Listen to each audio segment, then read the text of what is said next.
Hey, Truth Talkers, welcome back to another episode of Teatime Truth Talk with your host, Alicia, and of course, my father, Rev Rich. And as always, we have another great episode for you today. I want to apologize for posting this one late, is because I am battling one of those biggest problems for the season to come, allergies.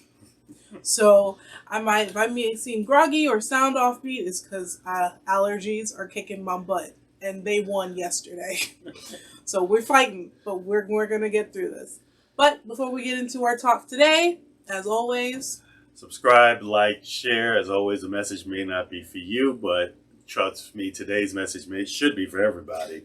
But you want to get it out there. Hit that bell so you know. And of course, if you're a podcast listener, we also share these episodes on our podcast with every encounter. And there's different episodes for everything, including the Sunday drop, which is more of a different topic altogether. So, like he said,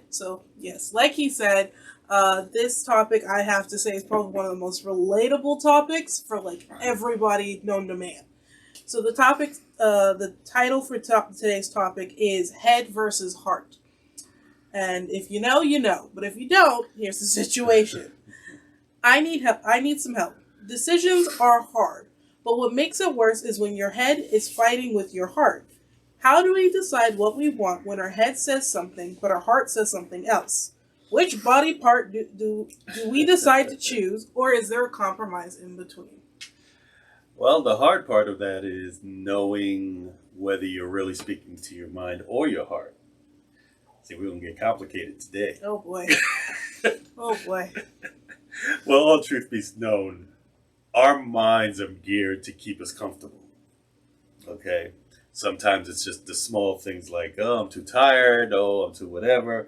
And sometimes it can be major things. I mean, we've heard, sad stories of battered women's syndrome because their minds are telling them it's better to be in this situation than to move away from it because we're going to miss something. So the hard part is knowing that it's not bad, but our minds are trying to keep us from being in danger. So we're being safe. We're playing it small. We're playing whatever. Our hearts, now again, can also be fooled by thinking that it's your heart and it's really your ego.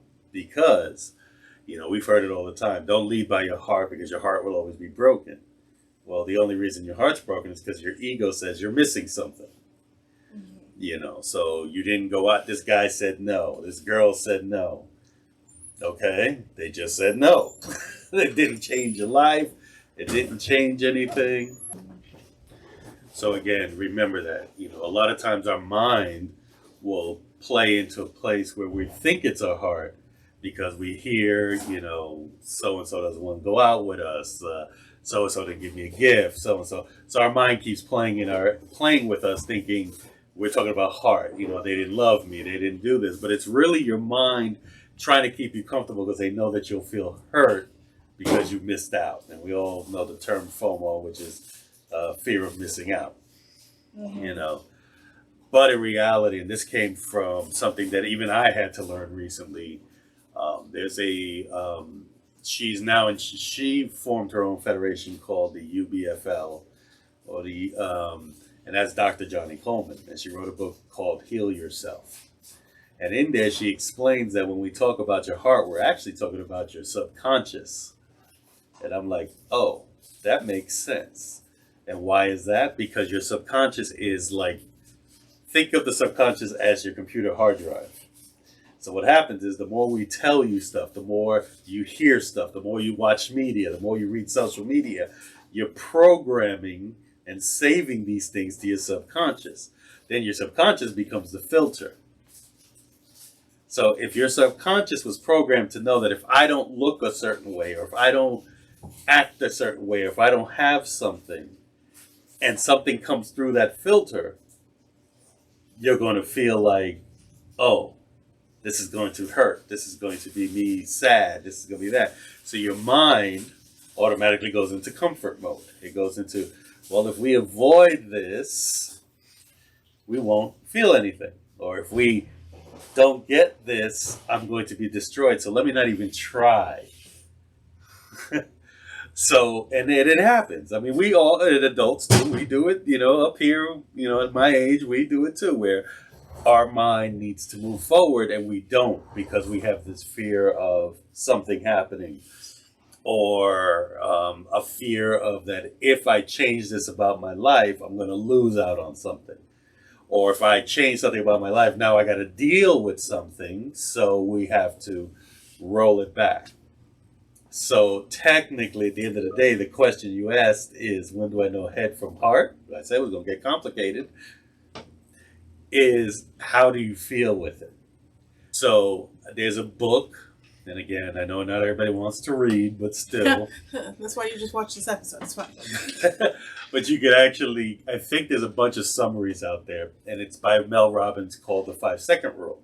Mm-hmm. When you need to do something, if you hold off past 5 seconds of doing it, your mind immediately goes into story mode. Your mind starts creating these stories as to why. Yes. So basically, when it comes up and it says, well, I need to exercise today, and you get up from bed and you're like, oh. If you don't do the 5, 4, 3, 2, 1 and jump into it, you're going to sit there and go, well, it's only one day. It's only this. It's only that. If you have to have that hard conversation with somebody. Now, as a supervisor, I've been in management for a lot of years. Now, as a minister, we may be looking at running a church or whatever. I have to have those hard conversations with people.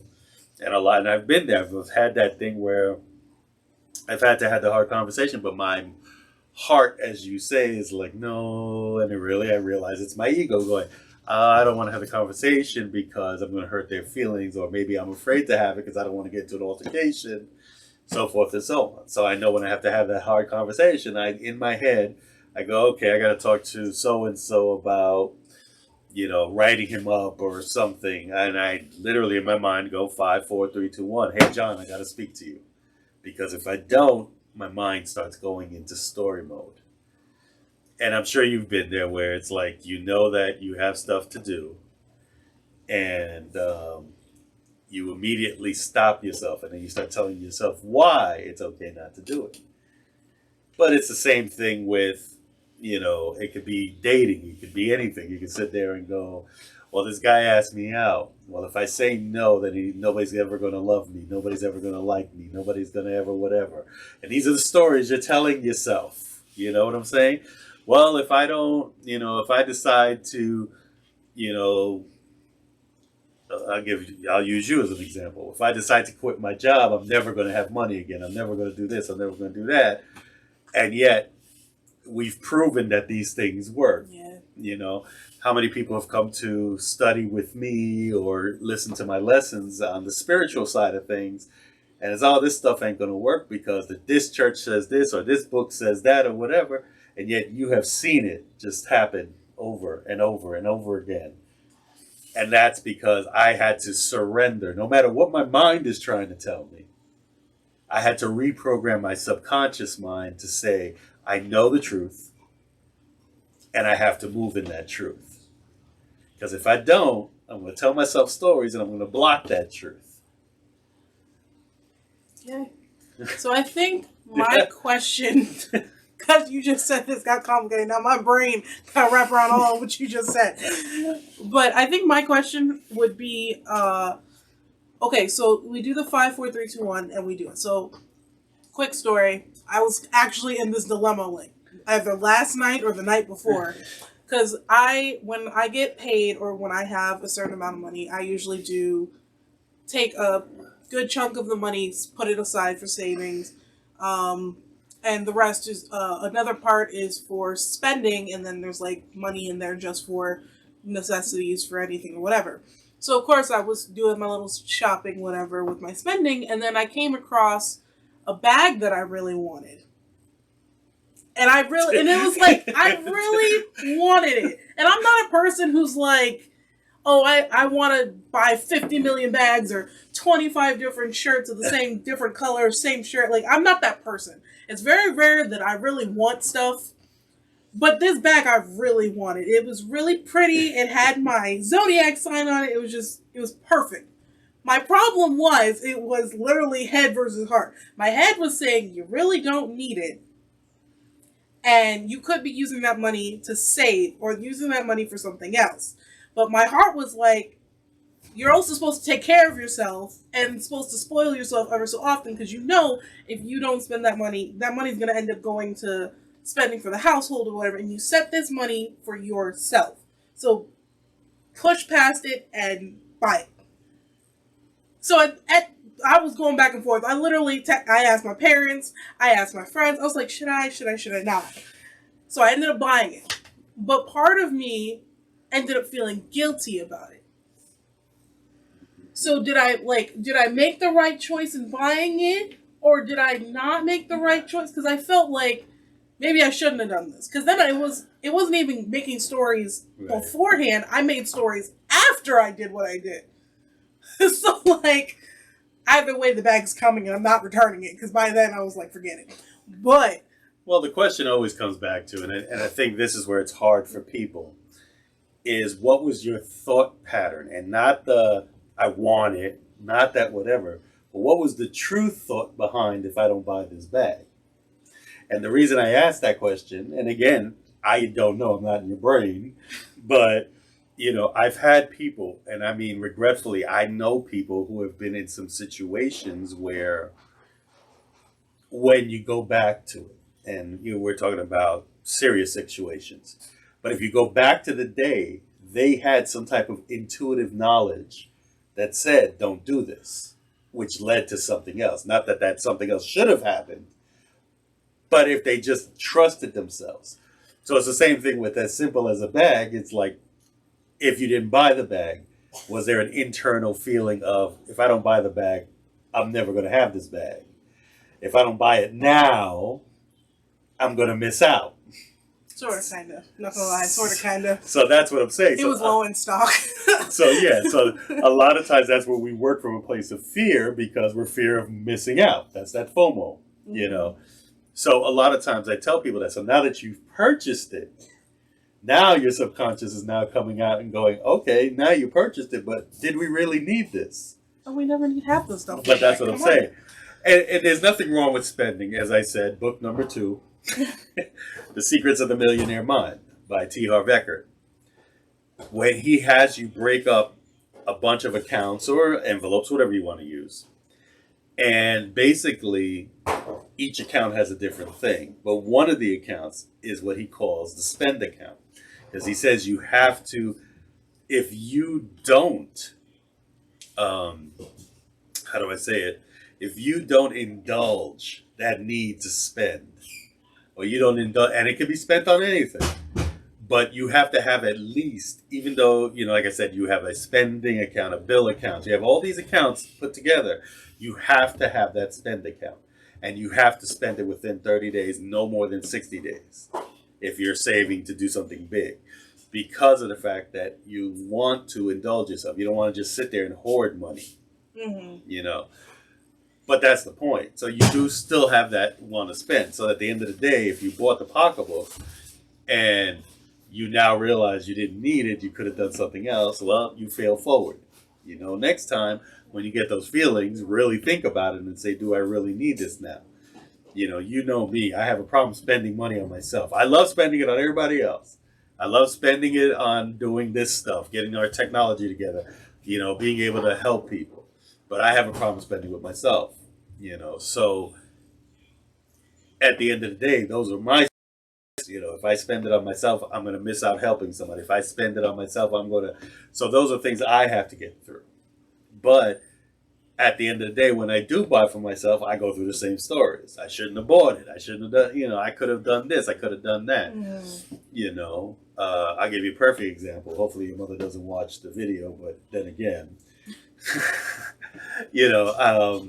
we've seen the lady on TikTok who does, the Spanish lady who does like the personal development, but she also sells like, products for health, like oils and stuff to help and all that. So I felt like I got so much from her, from a lot of things she said, that I ended up buying one of those packages for your mom. You know what I'm saying? But at the end of the day, I'm sitting there going, now, what if your mom don't like it? The stories. But I look at it this way. I supported a small business, especially a Latina business. You know, um, it's my way of reciprocating because from some of her messages, I got some great stuff and some ideas that have helped, build your mom's business. So by buying this box, I'm in a way supporting them. So this is where you fail forward because now I say, okay, stop the stories. Mm-hmm. I made a decision. I deal with the consequences, and consequences aren't always bad. It's good or bad. Consequences is just a result of cause and effect. What people call karma. Yeah. Karma is something else. Mm-mm-mm. But okay, that makes sense. Because it's like, there's time, because it's like, you'll have those, like you said, you'll have the stories afterwards, but you also have the stories beforehand. Because that was another one of my problems too, was I know I'm supposed to be spending this money on me, but this money could either go to the house or to this or to that. And I think that's where that 5 4 3 2 1 was why I bought the bag. But then you also have those stories afterwards where it's like, well, you really could have just used it for somebody else or for this or for that. So it's like you're kind of stuck in limbo. And then the funny thing is that for us teen adults, we blame parents. Because you know what? When we were little, y'all were able to tell us no for every little thing we ever wanted. But now that we're adults, it's like we need you to say no. And you're like, well, technically it's up to you. You're an adult. Wait a minute. I need you to tell me no sometimes. Just tell me no. Well, we could give you a bill for rent, light, gas, water. I didn't say that. I said when I make decisions on things, sometimes we're like, just tell me no. Just tell me no. Yeah, And the then problem we'll with figure it that is that, as you grow up, like I said, I'm 51 years old. And there are times that I wish somebody was in my life to tell me, no, don't do that, whatever. And regretfully, I know there's no one there. So I have to make the decisions. Yeah. So, it's not always fun though. and even worse, I'm a dad, I'm a husband, I'm a minister. So there's going to be times I got to make decisions for other people and for organizations and for whatever that I don't want to make either, but I know I have to do it. So if we start leaving you now going, okay, don't do that, like a little child, then when will you learn? When do you get the experience? Adulting so hard. I'm gonna just become a burrito and just stay in my bed for the rest of my life. I can't. No more. I'm done. But I think that pretty much answers the question. I'm going to try to summarize it as best I can because that was a whole turnaround. But like he says, when it comes to head versus heart, it's no really deciding factor. You just got to know how you truly feel in that moment. Definitely do the 5 4 3 2 1 before you make those stories, before and after. Sometimes with the after stories, you are going to have to really think about it and sit down and really make that conscious decision, or you fail forward. You learn a lesson about purchasing, the relationship, whatever the situation is, and you learn from it and you move forward from it. And for that, I think that sums up about everything. Did I miss anything?